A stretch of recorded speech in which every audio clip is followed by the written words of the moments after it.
Welcome to this government panel. My name is Andrew Neil. I'll be chairing this panel. We put together a very strong panel for you. There's a lot to discuss. Paul Mahoney is here on my immediate left. He's founder and MD of Nova Financial. I guess if you found something, you can make yourself managing director.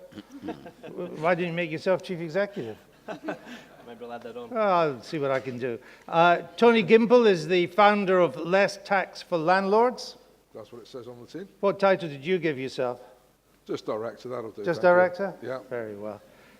Sarah Davidson is the knowledge and product editor at MailOnline. Yeah. Is that general knowledge or property knowledge? Property knowledge and Property. personal finance. Very well. And Iain Duncan Smith, former leader of the Conservative Party, now a prominent Brexiteer in Parliament, as well as former Secretary of State. Was it work in pensions, Iain, they called it then? They haven't changed the name so far? Not yet, not yet. Good, saved us some money on the rebranding costs of that. Give a round of applause to our panel. Welcome in here.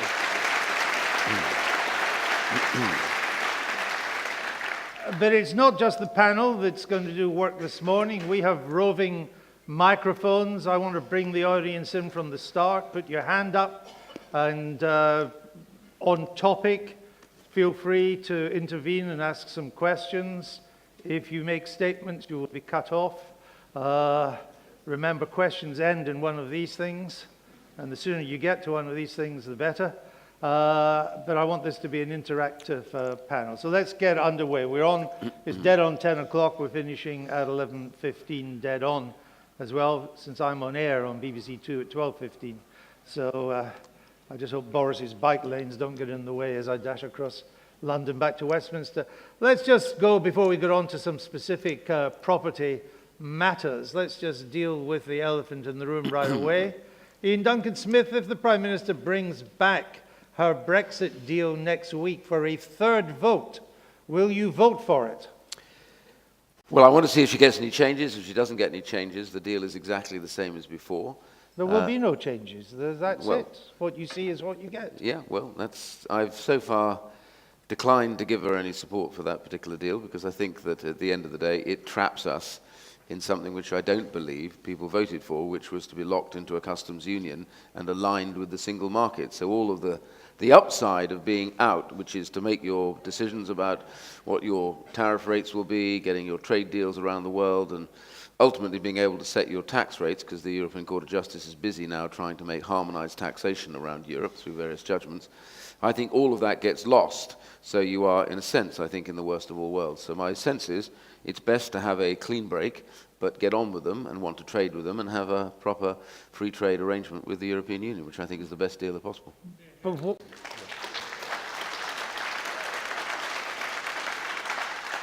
But why do Brexiteers like you keep voting against Brexit? I mean, you risk it might never happen at all. Well, we were always very clear, and I'm certainly very clear, that the Article 50 letter, which, by the way, was voted for by a massive majority in Parliament, as was the decision to go ahead with the referendum. And once we'd asked the British people, then we triggered Article 50. Article 50 is pretty straightforward. It says that you have 2 years to reach an agreement, but at the end of that period, if you don't reach an agreement, both sides will part company, and whatever they do after that is done from outside of membership. And that was very clear. It ended on the 29th. They've debated whether they can have an arrangement, but Parliament itself doesn't think this arrangement works. There are lots, I'm not going to bore everybody here, there's lots of detail as to why that's the case. And therefore, if we don't get this, then Prime Minister always said, I think I counted it 108 times, she said, that we're leaving on the 29th with or without a deal. And my sense is that when you give a pledge to the voting public that you're going to do something, I think the first thing you have to remember is you should actually do it. And that's my sense about what we have to do now. But she also swore blind at the beginning of 2017 that she wasn't going to call the general election. I seem to remember we had one in June of 2017. You say that you're voting against it because we'd still be in the customs union, we'd still be aligned with the single market. What is there in all that? Surely is still up for play. The future partnership allows you to negotiate all that. It doesn't determine that we stick in a customs union or stick in the single market. Well, Okay, so here is the problem. That if we sign and agree this agreement, then what actually happens is we have a withdrawal agreement. That withdrawal agreement sets a particular issue, which is a big problem amongst two or three. It has a backstop. Now, I know it's bandied around, people don't quite understand it. The backstop is if we don't, in the space of time that we've allowed, say, to the beginning of 2021, end of 2020, if we haven't reached an alternative trading arrangement, then what happens is either Northern Ireland stays locked into the customs union and aligned, therefore, in the single market, or the whole of the United Kingdom will do that. So the UK will have to act as one. There's no way on earth we're going to allow part of the United Kingdom to be treated separately, so you have a border as you cross the Irish Sea. That would be constitutional madness. So that means essentially that in a period undefined, in that period, if we still don't reach an agreement, here's the almost completely unique thing about this, which is the first time in any international treaty we have allowed the other side to have a veto as to whether we can ever leave that arrangement. So if they don't like that, and they don't like what we come up with or what we're going to do, they simply veto our departure. So we could, on this, be locked into the customs union and alignment with the single market, having left, therefore having no votes at all any longer in the council, but having to accept all of the laws and regulations. And that, I think, is frankly unacceptable, because as a sovereign nation, the whole point of leaving was that you take your own decisions. Now, whether people like it or not, that ultimately was, I think, the vote was for. It was to become sovereign in these matters, and thus if the UK wants to do something, and that's what the people want, then we do it. But if we do this so that the EU says no, then we can't leave. If the DUP changes its mind by next week, do you change your mind too?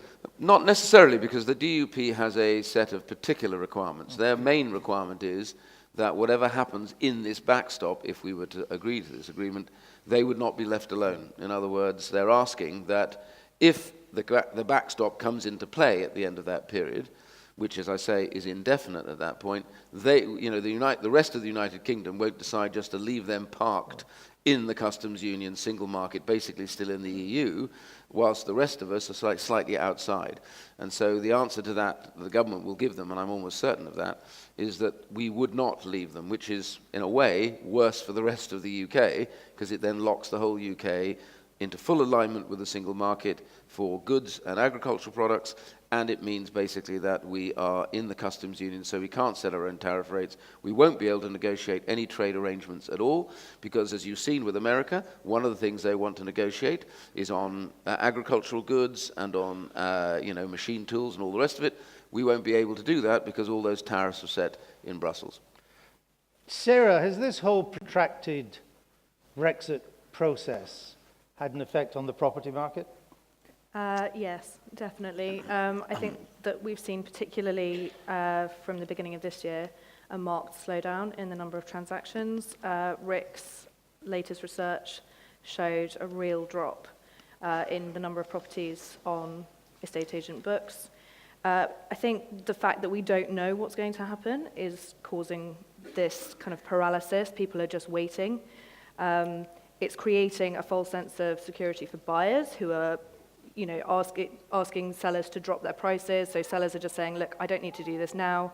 I'll wait until the summer, try again then. Because they think the prices are going in their direction. Yeah, absolutely. They're trying to, I think buyers are trying to take advantage of the uncertainty to bring prices down. Sellers are saying, well, no, because in 6 months' time, hopefully, we'll have a bit more certainty. There's nothing really fundamentally wrong with the market, the economy. So it's really just a reflection of confidence at the moment. But that will take time to start back up again. The property transaction process takes between 3 and 4 months. Even so if it there's was a lag. Even if the uncertainty was resolved quite quickly? Yep, then we would won't still see a take- pickup until the end of the summer, really. Right. I'm happy to take some Brexit questions, Brexit related, if you simply put your hand up. There, I can't believe we've got a whole audience that doesn't want to ask a single question. Get a microphone to the up there, then we'll come back down here. Yes, sir? Can you explain the difference between, for the border thing, between Northern Ireland and Southern Ireland and, say, Sweden and Norway? Yep. Why would you have to have a hard border anyway And what are the differences between these two arrangements? They're both the same kind of thing. They're both a non-EU entity and an EU entity. Norway not being in the EU, but Yes. Sweden being in the EU. Precisely. Okay, Can let I- me add that, Iain. Can I also ask one more thing? Can Well, I? briefly, because two for Yes, the price very of one is briefly. not on the menu. Why on earth would a whole lot of sensible people vote down a no-deal Brexit? If you were doing a business with somebody, you wouldn't say, "I'll sit here in perpetuity until Okay. we drop dead," because that's what we Who seem are to do. this a whole lot of sensible people are you talking about? Have you ever been to the House of Commons? Iain, the border issue? Right, okay, so there is a difference, and it's a difference of historical issues rather than of practicality. So what's happened is the Irish government started from day one to say that there is only one solution they would accept to the border, which is a completely open border, as it exists at the moment. No checks, no hard border. Not even cameras, we agreed. Not even cameras. And then they went further, because they interpreted that agreement as being no checks anywhere at any time.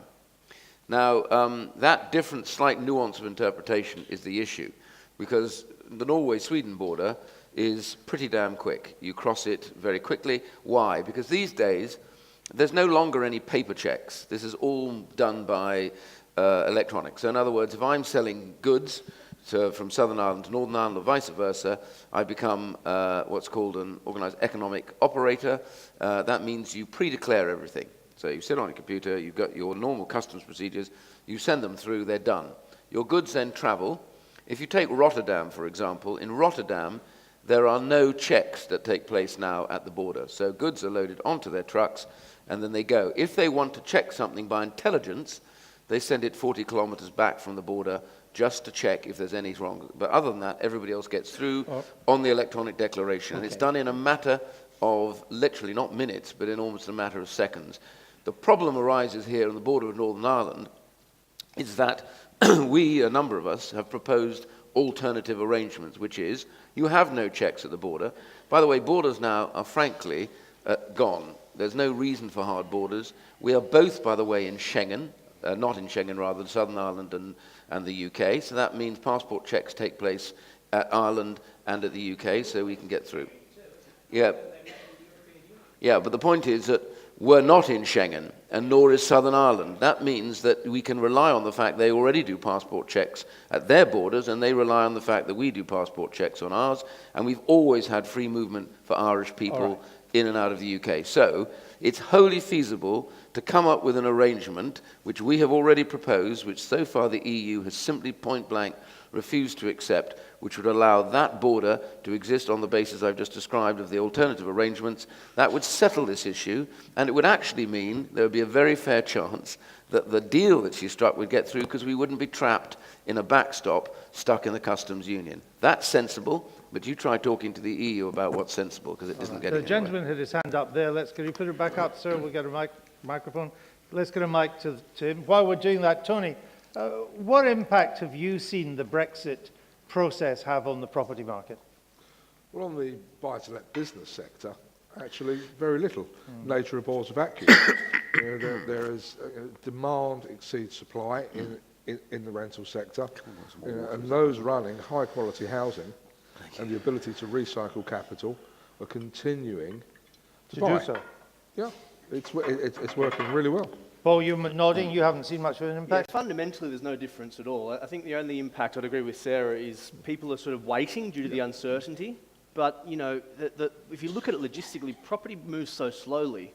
If you're buying the right properties in the right areas, nothing is going to happen on the 29th of March. Nothing is going to happen in the next few months. And so long as you've got properties where they're desirable... Nothing might happen in the next few years. Well, exactly right. But my point is the property market, I think there's been some statements from people with political agendas talking about 30% drops in property prices and all this sort of thing. I just can't see how that can happen based upon the fundamentals in the market. You've not seen that? Not at all. I think that Yes, sorry.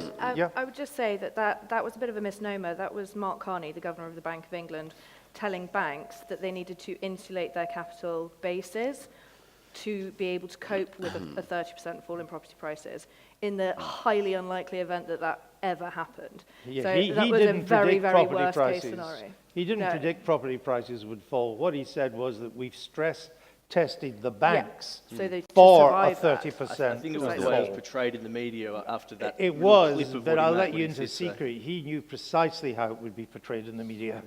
That's why he said it. Yeah. Gentleman up there. Thank you. Thanks. Yeah, I the agree. EU and the UK are both prepared to countenance a no-deal Brexit. Sorry, could you say that again? I'm saying at the moment, both the EU and the UK are prepared to countenance a no-deal Brexit. Why can't we sign this agreement and then have a finite period after which, if a trade agreement was not reached, we would leave under WTO rules? So there wouldn't effectively be a backstop. And by the way, if we didn't reach an agreement in a finite period, whatever it was, 2-3 years, we wouldn't pay the £39 billion. Well, the answer to that is in the that the back. EU won't agree to that. Yeah. Sorry, I was trying to. Could you stick your hand up because I can't see where you are? Oh, thanks. Sorry, I'm stretching it. Sorry. You were a bit. saying, why can't we Yeah. leave and then try to negotiate a trade deal, and if we don't, we leave on WTO rules after that period? But the EU won't agree to that. The EU, because that wouldn't account for the backstop, and the EU will not agree to any deal that doesn't include the backstop. The simple answer to that is exactly that. The point is that the EU, right from the outset, decided to separate the two elements of the negotiation. They wanted to have what's called the withdrawal agreement, which is how much should we pay, what are our ongoing responsibilities, and into that they lobbed the backstop.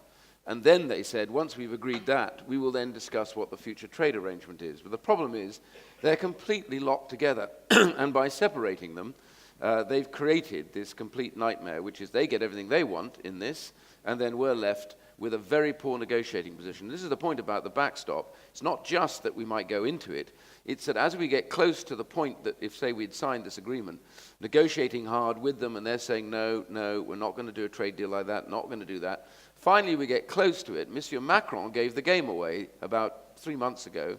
He said, we'll just wait till the British get close to the backstop, and then they'll give us everything we want. Fishing back, we'll end up with a freedom of movement process.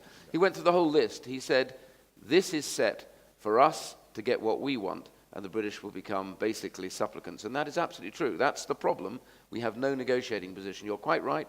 Would have been far better if we'd said, look, let's go straight now to an agreement on zero tariffs under GATT 24, because we're going to negotiate a free trade deal, and then let's spend the rest of the time discussing how much we pay and what our trade arrangement will be. All right. Sarah, let's come on to some property matters. As I understand it, landlords have just filed their tax returns, including the loss of the first-tier tax relief for the first time on most of the interest. What effect is that having on the market? I think that, it will have been a bit of a, shock for people in terms of the money in their pocket for the first time. But the reality is that most landlords have been preparing for this for a number of years now. So actually, the effect on the market more broadly is minimal, I would say, in terms of that hard deadline in January. Actually, what we've seen over the past 18 months is landlords who have skinnier margins make a decision either to change their business model or to sell up and leave the market. And leave the market altogether? Yeah. You're nodding there, Paul. Yeah, I think that the point there about the skinnier margins is a really good point, in that obviously, to apply that to actual properties or locations, it's the high value, low yield properties with debt that get hurt the most, or the landlords that own them that get hurt the most. And certainly what I've seen is a shift in the sort of trend of the market toward buying properties where there's a lot more of a buffer on the yield. Geographically, that's moving toward places like the Midlands and the Northwest in the UK, where yields are double that of London. Of course, if there's much more of a buffer, then that little bit of extra tax doesn't hurt anywhere near as much. Tony, tax relief cuts, higher stamp duty, pressure on margins. Is it serious? It's only serious if you don't do anything about it. We've seen over the last 3 years a lot of head in the sand attitude, people jumping to incorporate, which is a huge mistake. Companies get taxed every conceivable way. Stamp duty, it's transactional. What comes around goes around. It's window tax, clock tax, shop front tax. It's nothing new. The Section 24, the capping of mortgage interest relief at basic rate, is, however, starting to have a significant impact. We're seeing highly geared, less profitable landlords, in fact, a lot of landlords who work de facto as social landlords, and where they're paying taxes in advance, being forced out of the market unless they act. Will it have an impact if people do nothing? Absolutely. But it will have a negative impact, not only on the people in this room, but on the tenants of the people in this room. Where is the money going to come from as a result? So what should they do? You said it's bad if they don't do anything. What should they do? Well, I think what they should do is look at what their options are. Are they truly an accidental landlord? 1, 2, 3 properties, no intention of growing. Maybe in those circumstances, pay down the mortgages, go for longer term, better quality tenants, maximise the rental yields, maintain the properties. That way Section 24 won't affect, because it only affects mortgage payments, and look at other ways of dealing with inheritance tax. Don't sell if you can help it. Why on earth would you want to sell an income-producing asset? If you're beyond that point and you're looking to run this as a proper business, which is exactly what George Osborne's reforms were allegedly about, professionalising the sector, then they really need to start taking specialist advice, and make sure that the people they're talking to are effectively selling that which the advisor knows, and they don't. That's what you do, specialist advice. So you're talking up yourself here. Oh, absolutely. Why else am I on the panel today? Yeah. What about non-specialist advice? Wouldn't that be cheaper? You get what you pay for. Yeah. Well, actually, in my experience, you don't quite often, but never mind. Well, hey, every boy needs a hobby. Paul, if someone was thinking of becoming a buy-to-let investor today, should they do it? Absolutely. When you compare the returns from especially leveraged buy-to-let to other investment assets, it's incomparable. That the returns that you can generate on the cash you invest, on a risk-return basis, there's not even a comparison to make. For the past 20-odd years, the average returns on capital has been over 15% per annum. So you can afford that extra tax then? Exactly right. The tax is something that you need to account for. We spoke about this before the panel about it. This is not the death of landlords. This is the death of DIY landlords. That don't have a strategy. And Tony will agree with me here. This is all about looking at it the same way as you look at any other business. You need to plan for it. You need to have a strategy. You need to do things in the most tax-efficient way, and therefore, get the best possible outcomes. But why would you want to kill off the DIY landlord? What harm are they doing? Well, not necessarily doing any harm, but they're an easy target. Well, for government? For the government. There's lots of debate around why Section 24 was brought in. Is it to fund first-time buyers? I suppose that's probably the explanation. But actually, landlords in general are viewed as fat cats that don't look after their tenants, and that's not true. But they are an easy target for extra tax. Why, Iain, has your government been so hostile to buy-to-let investors?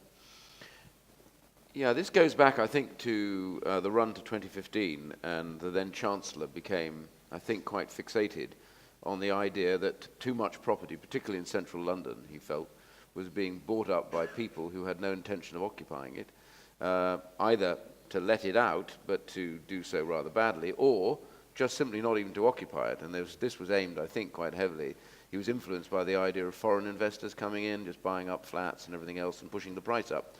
I personally think there have been some mistakes made. I think, coming from previous Secretary of State, Work and Pensions, I think we really do need to ensure that we keep the social rented sector functioning and with reasonable margins so that they stay in it. Otherwise, we're going to be pushed to find rental properties for people, and some of that pressure is already existing. And I think the other bit, which isn't just on the taxation changes, I think, which I would like to revisit, is some of the regulatory changes. Now, you want a proper regulated market, But I think on, for example, if I isolate one area, on mortgages, it's more difficult for people to get mortgages because of all the stress testing that now mortgage companies have to do, looking at the entire portfolio, checking where the location is, what kind of prices they are. And I think some of that, has put off lots of people because they sit hanging around waiting to know if they can invest. So I think it might be worth the government revisiting, particularly in the area of the social landlords, I would think. But I don't understand the strategy. You've not, and by you I just mean the government, I know you're not in it, but you are a member of parliament for the government. You've not built the number of new homes to buy that are needed. You've barely expanded the social rent sector at all. And then you beat up on buy to let. I mean, what sector in housing have you left that you haven't managed to mess up?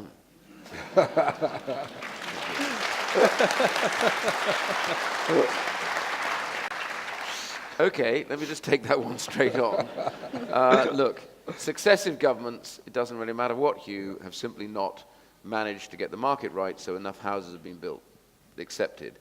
Ironically, this year is probably the best year in, 20 years or something for house building. I think 250,000 houses or something have actually been built, and the program is to get 1 million houses built over the next few years. So at last, this government is now taking the decisions that should have been taken 15, 20 years ago to build more houses. They sat back and said, well, we don't want to do it and everything else. And that means the planning permissions have got to change, and that process is very slow in the UK compared to lots of other countries, except that.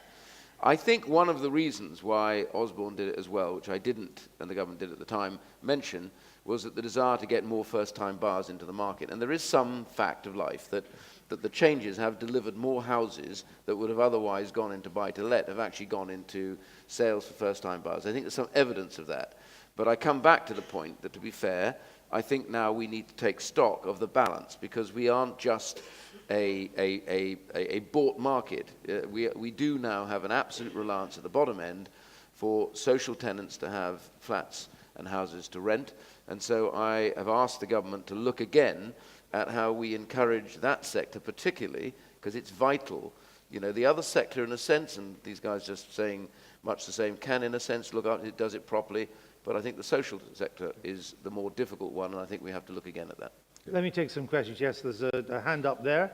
We get the microphone. Anyone on this side? And there's a gentleman up there. Keep your hand up and we'll get the mic to you there. We just pass it along. Here we go. Collective action. Yes. Just going. It should come on. Don't you worry about the technology. Just going back a step. But you do need to speak Just up. going back a step. On these people who are buying homes to leave them empty, foreign investors, other countries like Grenada in the West Indies, they catch these non-nationals fairly and squarely by imposing a 25% stamp duty effectively, 15% on purchase and 10% on sale. Why doesn't Britain do that? Just think of the revenue that would have made in one High Street, Kensington, or whatever the address was, where they were all over $1 million each. I mean, these places are empty. Why hit the small landlord is what my question is. And we're providing a service, and we're getting out. You're getting out? Yes. I provide a service for the last 12 years to foreign nationals, directors who don't want to live in a hotel. They want to live in an apartment in Greenwich, opposite Canary Wharf, or a high-speed ferry ride up to the centre of London. They don't want to. They still want that service. And why are you getting out? Because I've had enough. Had enough of what? I've had enough of all the legislation, all the unfair legislation. If it was a level playing field between landlords who incorporate and landlords who are small landlords, that would be fair, but this is not a level playing field. Sarah, what do you say to that? I think it's true. It comes back to your question about strategy, what the strategy of the government was. I think there was a bit of miscommunication. The Bank of England had a strategy, and that's to do with the availability of mortgage finance, stress testing, creating stricter rules for landlords with 4 or more mortgaged buy-to-lets.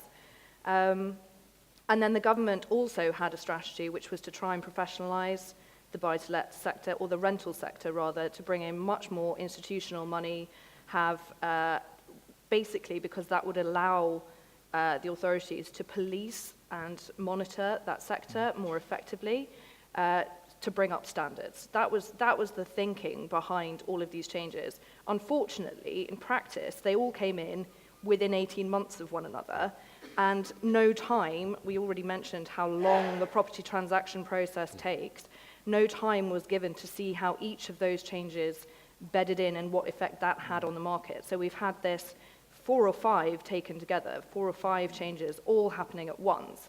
And on top of that, the legislation, so you've got immigration checks, you've got HMO licensing, you've got fire safety checks.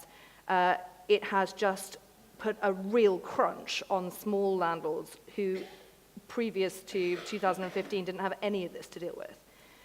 So I think it's the cumulative effect of all of those things without time to see what the effect on the market has been. Let's go to the gentleman up there. Should have the microphone.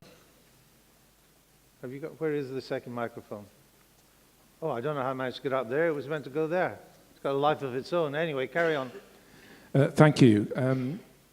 Can we talk for a moment about our old friend, the law of unintended consequences? Because the government has introduced so much legislation, and a lot of it seemingly on a random basis, these things collide in the marketplace and either make some landlords want to give up, as the last questioner from the floor indicated, or in my case, you find that if you're a professional landlord and you're a survivor, because landlords are leaving the market, the demand for property at a good quality is still there. Therefore, those of us supplying that are getting very nice, thank you very much, increases in our monthly rents. And there are 2 reasons. Landlords are leaving because of the income tax relief, which has been altered, as you mentioned earlier. The second reason they're leaving is that in many parts of the country now, we are getting landlord licensing fees introduced by the local authority. I've just gone through this process in the East Midlands, where I have some properties. It's a 20-page form full of data you have to provide, and the license is £500 for a 5-year license per property. That's pushed a whole number of amateur landlords with one property out of that market. When will we get to a question? The result is that the price I'm getting per month has now gone up by £100 a month. So what are you complaining about? The government is actually reducing the supply of property to the rented sector. That didn't, I think, it wasn't its original objective. Because they don't look at all the legislation they're bringing in and see how it all interacts. They're damaging the market. So there's no question? There is a question. Well, let's get to it. Right. Now. The damage is that the tenant is therefore having to pay more money because of the government's I'm sorry, that's not a question. It is to Mr. Smith. What is the question?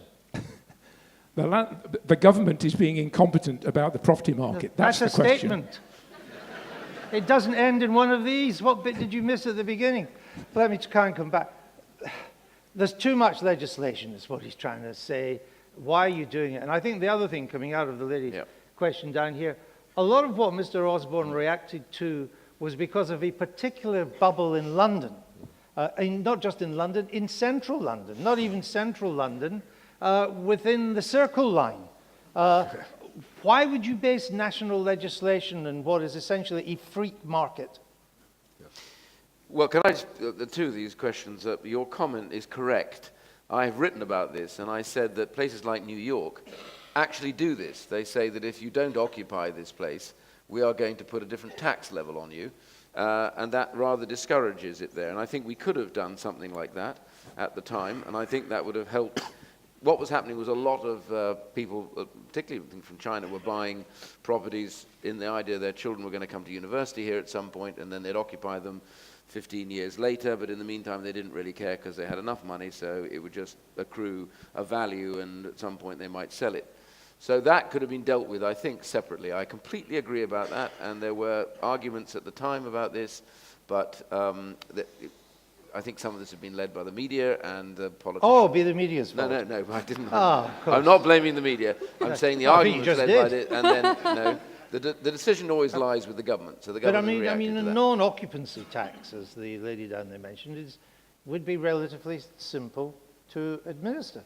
Well, the reason why they didn't do it is they said there was already problems in local authorities trying to police that process. But I think that could have all been resolved. So first of all, I do think we should have gone, certainly for the central London bit, down the road that New York has already gone. And what about the because gentleman's the point comparative up there, and Sarah alluded to as well, that the unintended consequence has been that there's a decrease in the amount of privately rented property available at a time when more and more people are being forced to rent, whether they want to or not, because they cannot, particularly young people in their 20s, they just can't afford to get onto the property market now. And I was looking at the latest figures. There does seem to be a decrease in the amount of private rented property coming on to the market.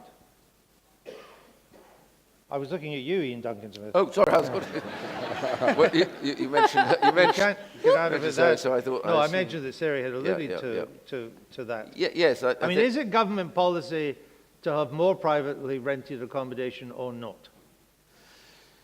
I think the government's overriding policy right now, which rather shadows this, is, I'm afraid, not afraid actually, because it's a good policy, which is we want more houses built, so more first-time buyers and others can get on the market. That's wholly because the amount of owned property now has fallen, owner-occupier property has fallen in the UK, and that's not the historical position for the UK, and it should be up. So number one, build more houses, we need to make more houses available. But I do think that the thing that they... Forgotten would be the wrong word, but the other bit which hasn't been looked at, which is how do you encourage people at the same time to have rental properties on the market. The two slightly clash. We've already heard this from your experts on the panel, because in one sense, by the tighter squeeze and the more professionalisation of the buy-to-let market has delivered more properties into the sale market, so there is a case that more people are buying properties now, and that you could argue is a good thing. But the problem we've got, and I'm particularly concerned, I come back to my point, and I've argued with the government, and I'm going to go on arguing with them, we have got to look at what we're asking people to do, particularly in the social rented market. That's the bit that I would isolate. I'll come to Sarah in a minute. Tony, what is your take on this? There's a woman down here saying she's getting out of the market, gentleman up there saying he's doing fine, but that's because of the supplies being squeezed while the demand is still on the rise. Are you clear if the government has a rental strategy? I'm not clear the government has a strategy at all. Well, for anything. For anything. But that's the same with any government. You know, it's a bit of a self-fulfilling prophecy.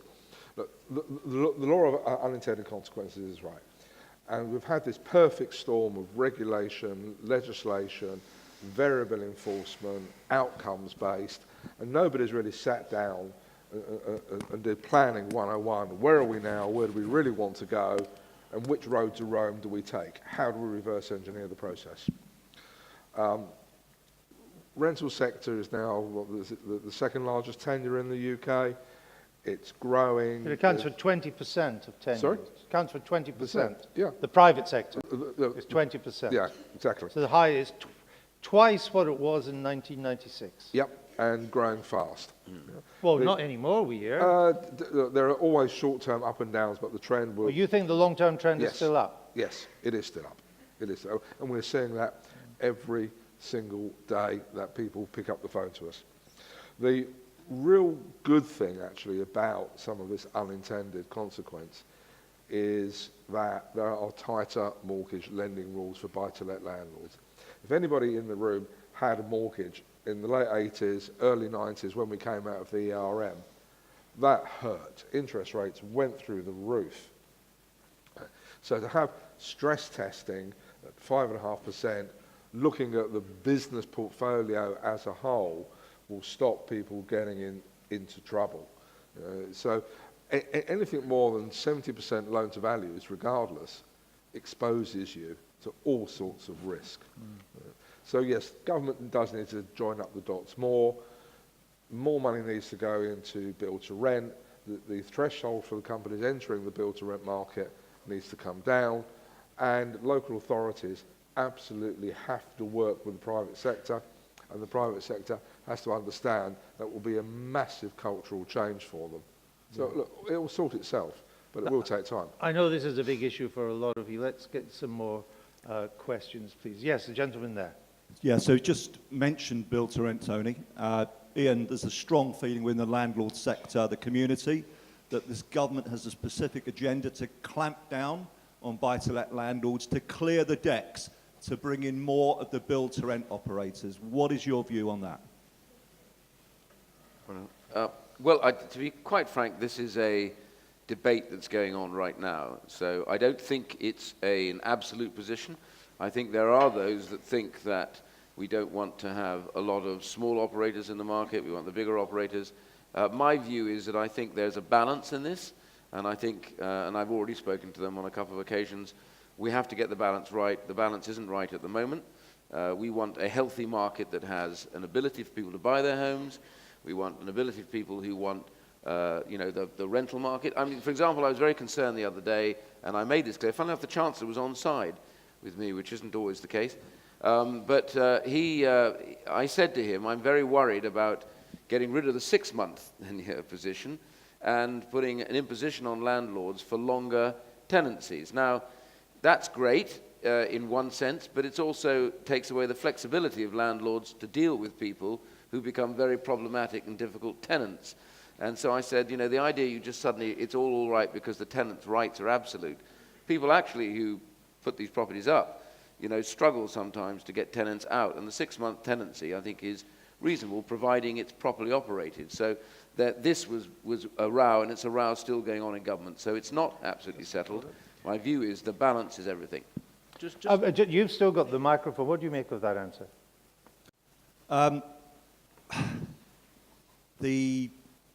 Clearly, what has just been mentioned by Iain about the tenancies, I mean, if we go back to 88, the Housing Act, and then which brought into buy-to-let, and then this massive growth, it was underpinned by the reality that lenders could, if they chose to, if the landlord was defaulting, get the property back. But now we're obviously seeing a very strong political tide from certain sections to change for longer tenancies. But the reality is, of course, the vast majority of tenancies are ended by tenants, not by the landlords. Yeah. All right. Okay. Tony, you wanted to come in. As I understand it, the government's been consulting on 3-year tenancies. Yeah. With a 6-month break clause in them, but that hasn't become law yet. Is that right? Well, I was going to ask Paul, and then I'll come to Tony. Paul? Oh, okay. Can I just make a point just Of on course. that build to rent there, just a little bit? I read a report recently. We just made a comparison there between the UK and the US, and this is quite a good comparison. That there's millions of build to rent units in the US, and still a very strong private rental market. There's thousands of build to rent in the UK, and the vast majority of the market is private. So there is a market for both. I think at the moment for landlords, it's more of a fear rather than a reality. And I think at the end of the day, regardless of the way the government goes, there will still be a balance. Tony, you wanted to come in on this, build to rent? Yeah, but build to rent is a good thing. Longer term tenancies are a good thing, but with rights come responsibilities. Landlords have rights, certainly tenants have rights, and I've been both. I've been a tenant in good landlords, for good landlords, been a tenant for bad landlords. So having good quality, well-maintained, licensed premises is actually good for everybody, including the market. But the ability for a longer tenancy should be simply that, an ability, not an automatic right. Having said that, if you want very short-term tenancies, do Airbnb or run a hotel or service the com. But if you also want longer-term tenancies, then the ability to go beyond the 6 months for the right tenant with mutual agreement, but with the ability for both sides to get out of it in the right circumstances, could work. Sometimes you have to let the market work itself out. But Sarah, wasn't the government consulting on whether everybody should have a right to a 3-year tenancy? Yeah, I think that is what they're consulting on. I think there's been a lot of political pressure from the left to look after the rights of tenants more carefully. If you look at Scotland, they've already brought in longer-term tenancies and also rent caps, or at least they brought in to the legislation the ability to put those in force if they see the need. That has had, or it's not really had an effect on the provision of mortgage finance by buy-to-let lenders there yet, but I think that's because the rental caps and longer-term tenancies haven't been enforced by the government yet. I speak to mortgage lenders and mortgage brokers a lot, day-to-day job, and mortgage lenders have been very explicit that these types of moves to make mandatory long-term tenancies where it doesn't matter if the tenant falls behind on their rent and then the landlord can't pay the mortgage and then the mortgage lender is exposing themselves to a huge amount of risk. And they can't reacquire the property. And they can't repossess the property. You are then in a very difficult situation where your intention as government is to protect the tenant. What you're actually doing is going to discourage lenders from lending on that type of property in that location. Landlords won't be able to get a mortgage. Tenants won't have anywhere to live. So they've got to think about both sides of that equation. Okay. I'd also like, just very quickly, we talked about the kind of housing strategy, and you raised the point about social tenants who rent from private landlords, and that is a very big part of the private rented sector, and it's an important part. And you mentioned that you think that it's an area that the government needs to look at, and I wondered if I could ask a question, what specifically you would put in place. For example, should tax relief be reinstated for landlords who do rent to social tenants so that profit pressure is taken away for that specific part of the market? So to give them an incentive. Yeah. Exactly. Iain?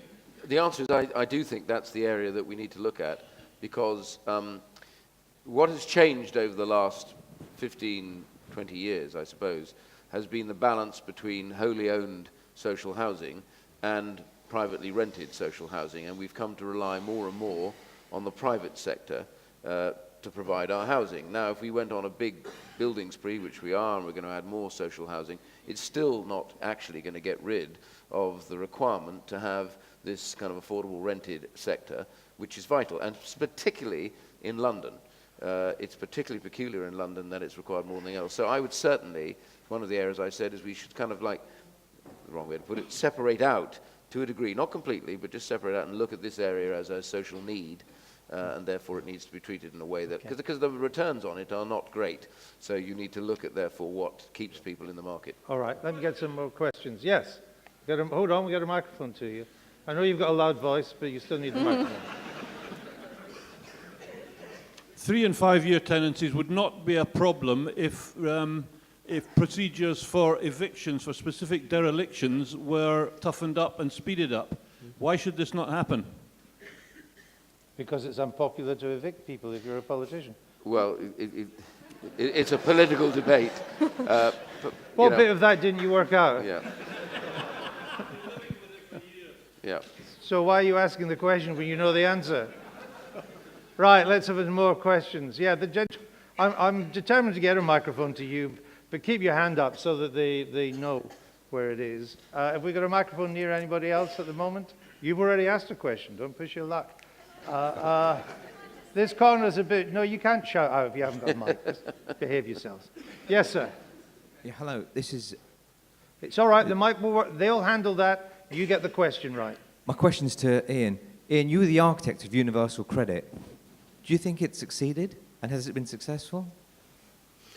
Right, okay, so universal credit, we designed it exactly as that, the sixth benefit, which part of that was housing benefit, local housing allowance, they both came into the same benefit system.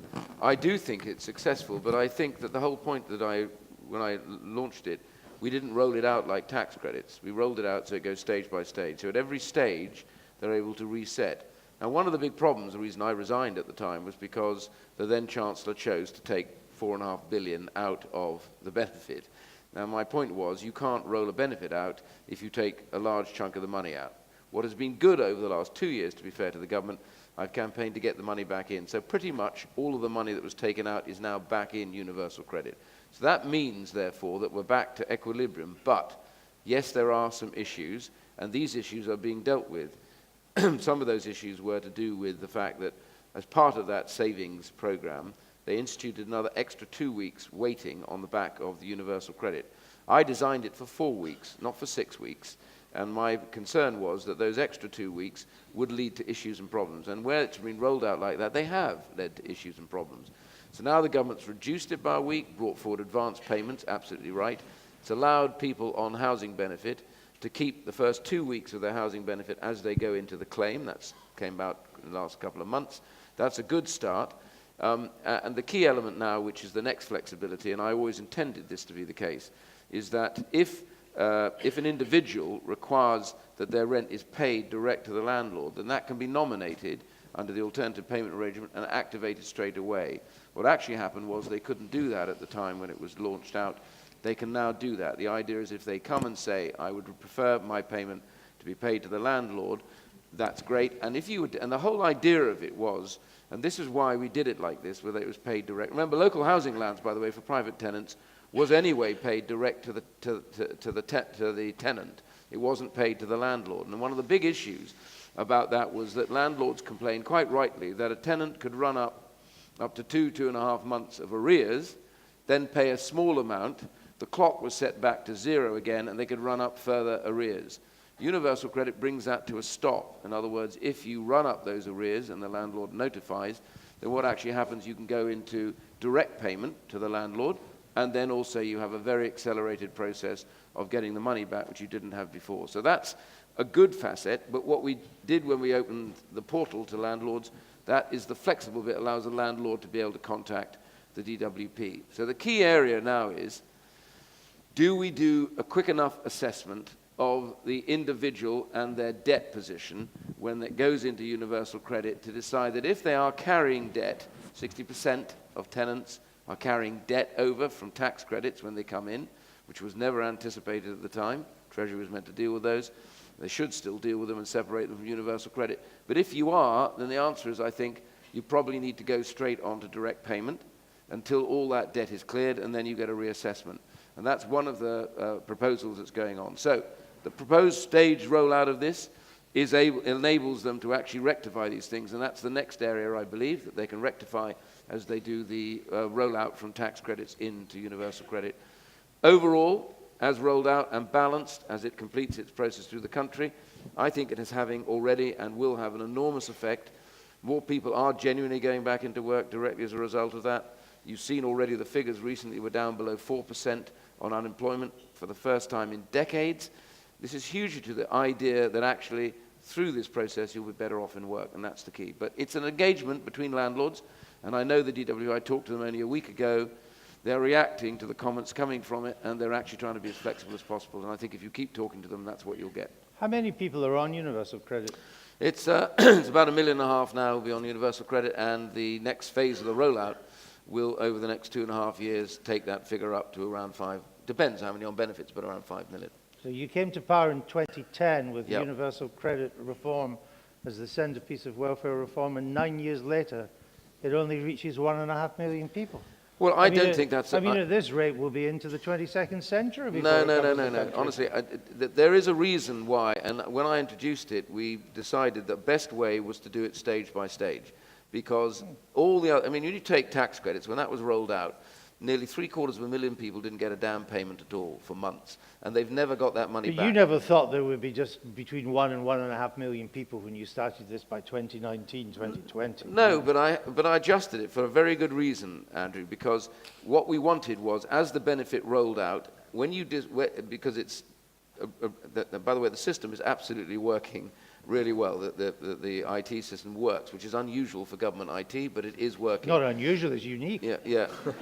But the point I'd make, and this is the important point, we decided that because it is such a comprehensive benefit, far better to take time to make these changes. And these changes that are being made because as you roll it out to the next group, You learn things. you realize those All issues. right. There's a woman there had her hand up on this. Where was it? Yes.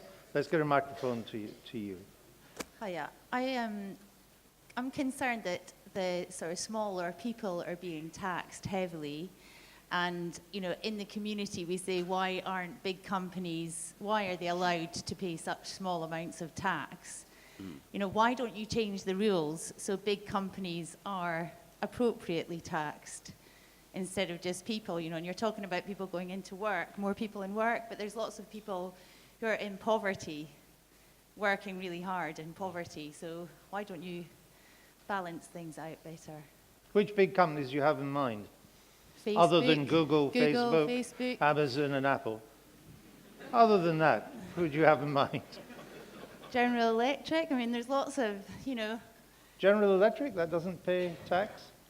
I'm talking about massive, like small tax bills for, huge multi-million, profits. Starbucks. Yeah, I mean, I couldn't give you a list here right now, but I just gave you a list, so you don't need to. Thank you. All right. I mean, I'm not sure the panel. There is a general concern that people are paying a lot of tax, whereas the big companies have managed to find ways around tax. That's it's not just a British problem. It's the Europeans have been looking at this. The Americans have been looking at this as well. Tony, if you look at some of the statistics, the landlord market pays $4 billion in tax. That's more than gambling, that's more than banking, that's more than food. More than banking? More than banking. That's only recently since the crash, since they haven't been making profits. By about 1.1 billion. Yeah, but I mean, in 2008, the British financial sector paid 82 billion pounds in tax. Yeah. It's a bit more. Yeah. That was then, this is now. And then if you look at companies like Amazon, they pay almost nothing. So yeah, look, there is a real point that we should have a slightly more balanced tax system. Yeah. But just to come full circle, Iain Duncan Smith, maybe the way that you get the big companies the lady has mentioned to pay tax and to stop them moving locations to avoid it, of course, is you probably need to tackle that at a European level, Iain Duncan Smith. Well, actually, I don't agree. I'm surprised. Yeah, I agree. I agree that there is an issue about low tax, but a national government can resolve that themselves, and there is every reason why they should do. Companies that make profits here should pay taxes on their activity and profits. Yeah, but the way they set things up, they don't pay profits here because they pay massive intellectual property payments to Luxembourg or to what is it? To Dublin, what is it? The double Dutch Irish sandwich. Yes, I know, and or something like that. So there's a balance here about what do you. I think we have a particular problem, which is, in the last 15 years, is the growth of these companies like the Googles and the Amazons, because they are global phenomena. They make their money on two counts. First of all, they make their money because they own our data, and we don't transact that data, they do. That's where most of their profits come from. And then they choose quite succinctly, because they don't have massive outlets other than warehouses sitting in most of these places. So all of their intellectual process they can move to wherever they want. wherever they like. So that is something that does need to be dealt with. As a general, it's not just about Europe, but generally about where and how do you recognize that this taxation process. But that has to be done by agreement.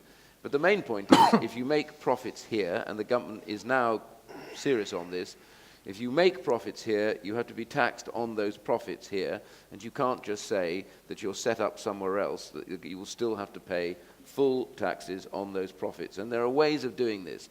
I actually have a particular bugbear, which is, my sense is that it's high time now that we dealt with the way in which the ownership of our data creates massive profits for these organizations. This is unique in history, that massive conglomerates own so much of what we do that we are unable to transact that ourselves. And that process does need to be broken down and changed, as in all conglomerates, in all those processes, the free market doesn't operate. Let me bring this back to property and to ask Paul this question.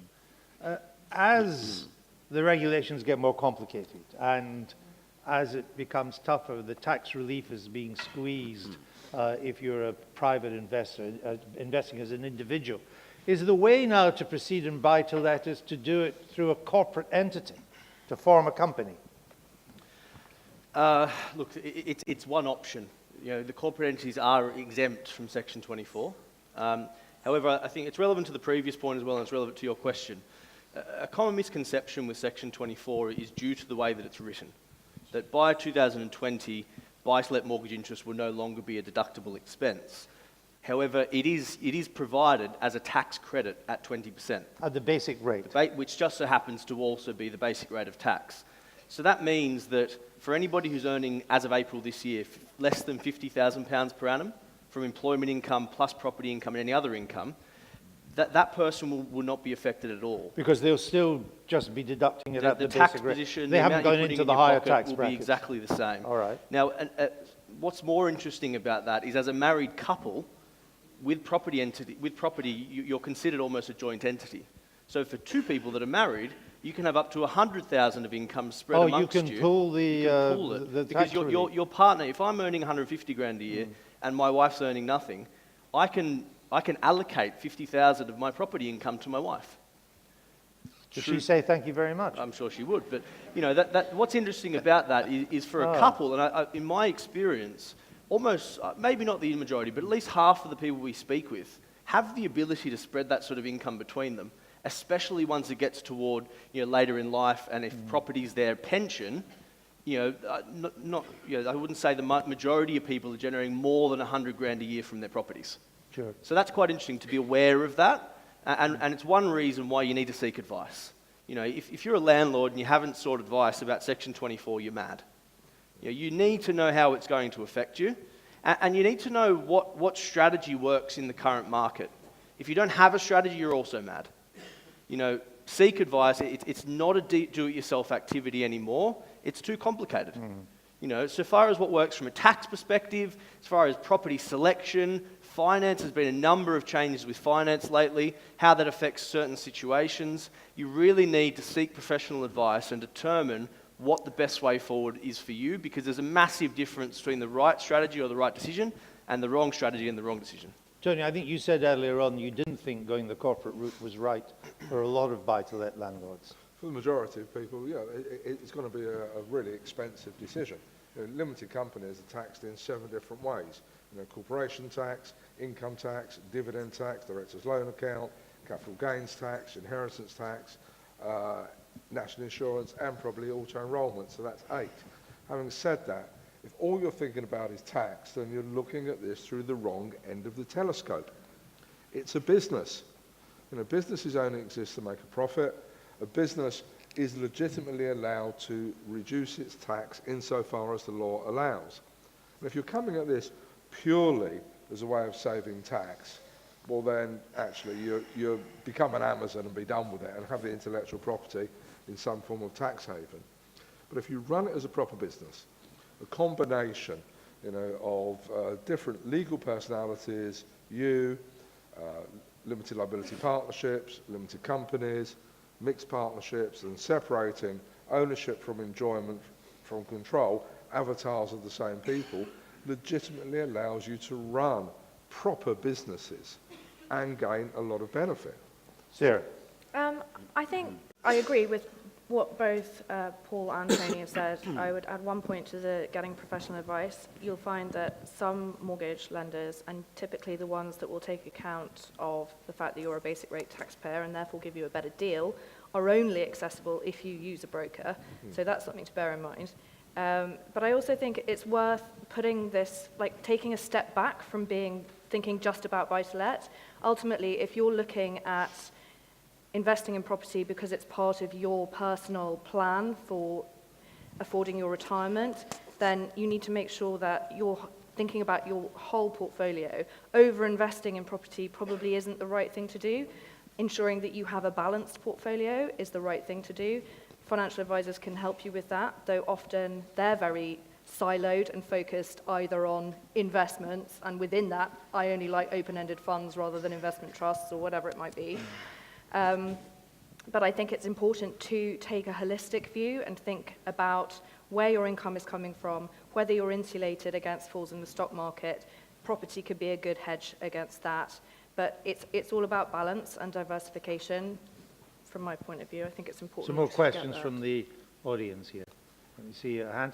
Yeah, there's a woman down here and a man in a white shirt up there.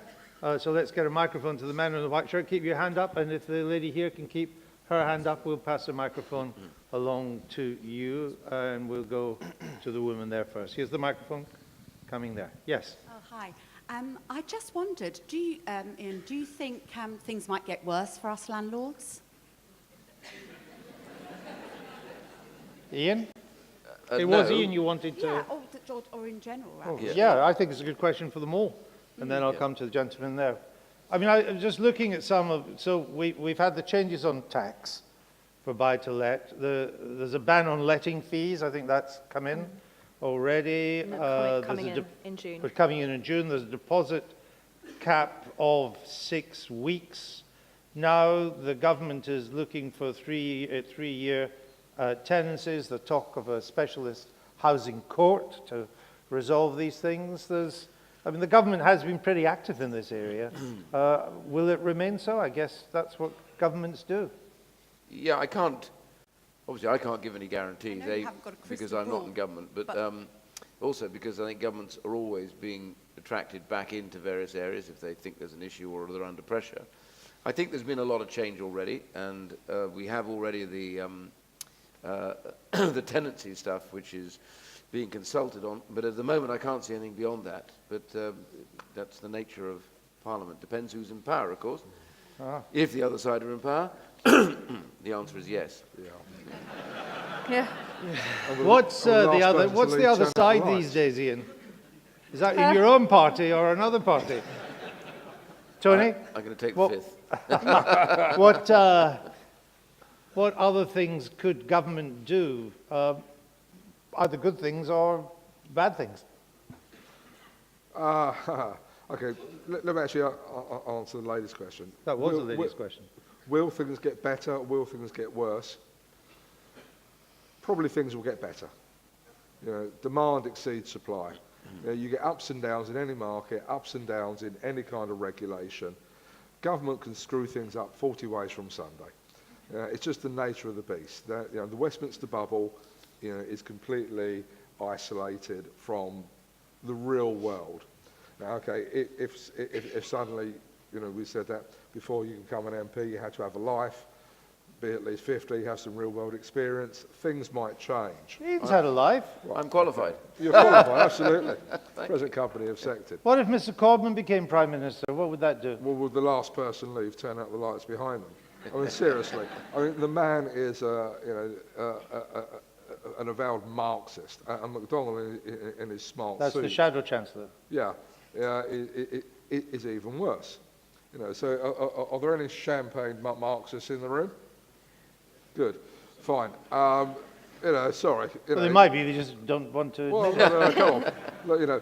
There's champagne on offer, I guess. Divided we stand, united we fall. All right, important to discuss these things. If I can comment on that as well. I think things will get better because all of these changes have caused uncertainty. And obviously uncertainty, no one really knows how they're going to affect the market. But Tony's exactly right. Any market is all about supply and demand. Yeah. The supply is substantially outweighing, the demand is substantially outweighing supply. Ian's right, the supply is increasing, but the average for the past 10 years has been about 150,000, and the average each year over those 10 years required has been 300,000. So we're only supplying the half of what's needed. Yeah. And whilst ever you've got those dynamics in a market, things are going to work in the favour of landlords. Even though changes to landlord taxation are now calculated to add 2 billion to the tax they will have to pay within 5 years? As I say, it's all about how you deal with that. If you're just going if you are a higher rate well, you don't. If you're a higher rate taxpayer and you're just going to sit there and cop it, then fine. But there are strategies for better dealing with it. There are. There are a number of ways of dealing with it and to mitigate the tax. All right, let me mitigate by going to the gentleman there. I read an article recently in the papers that local authorities, because of budget cuts, had sold off thousands of acres of lands and buildings, and these were traced back to offshore trusts and companies and weren't being built on. At the same time, you hear about developers land banking and not building on planning permissions granted. At the same time, you get developers building properties which are shoddy and affecting first-time buyers who've used Help to Buy scheme. What does the government need to do to deal with these issues? Well, these are a lot of issues. What newspaper are you reading? I don't think all of that was in the Daily Star, Sarah? What does the government need to do? Well, let's take the first one. The public sector is always under pressure to sell off assets that it doesn't need, particularly land for development or buildings which can be redeveloped. Has it been selling to offshore entities? I don't know the answer to that question. I wouldn't be comfortable saying yes or no either way. But it is true that a lot of brownfield sites have been sold off. The government has committed to making public land available for development. There's a bit of a standoff, as I understand it, between developers and various local authorities. It depends where you are in the country, what form that standoff is taking. A lot of local authorities are asking developers to commit to supporting infrastructure, so roads and building private schools and, utilities and all of that kind of thing. And they're saying they're withholding planning permission until the developer will agree to take that on. That can sometimes wipe out a developer's profit, which is contributing to the lack of movement and the slowing down of approvals in some areas. The government, to address that, cut red tape. I don't know what that means in practice. I think Iain is probably better placed to answer specifically what they can do, but I'm not... He's tried to cut red tape. That's why he's not in the government anymore. You one of the two, both Tony and yourself, your companies are sponsoring today's event. We're coming to our final few minutes. There's a form on people's seats. To tell us a little bit about that. So each of you should have a form. The top of that form is quite literally feedback. How did you find the panel? Did you enjoy it, or is there ways it could be improved? The answer to which that is, of course, yes. Of course. The bottom of that form is to have us get in touch with you. So if there's any areas with regards to strategy, property selection, finance, wealth creation, retirement planning through property. So as landlords, if there's any questions in your mind, that's what we can help with. So if you fill in that form and return it to either my colleagues in the room or to our stand, which is right at the door, we're drawing 3 bottles of Veuve champagne. What kind of champagne? Veuve. Veuve Clicquot. Veuve Clicquot. Oh, that's all right. Not so if you return, you go into the raffle. See, things are really quite good after all. So everyone can sort of get next to year that it'll be Dom Perignon. All right, so you've got to do that, and you might get 3 bottles of champagne, gentlemen there. And then we'll go up to the gentleman there, and we'll try and get one more in, and then we're done. Yes, sir. Going back to a point earlier on, which is the government's policy of encouraging home ownership, encouraging first-time buyers, encouraging portability in the market, property market, for homeowners.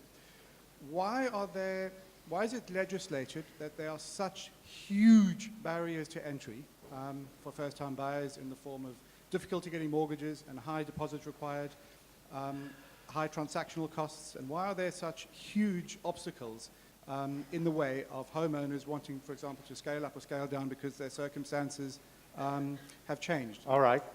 Sarah, are there huge obstacles? I mean, I think it wasn't one of the problems in the lead up to the crash in 2008 was that there weren't enough obstacles. I mean, Canada's always had a 70% loan to value maximum. It never had a banking crash. In America, where you could self-certify and say, I'm earning $110,000 a year, even though you were only earning $15,000, nobody ever checked. Wasn't that the problem? It was contributed to the problem, yes.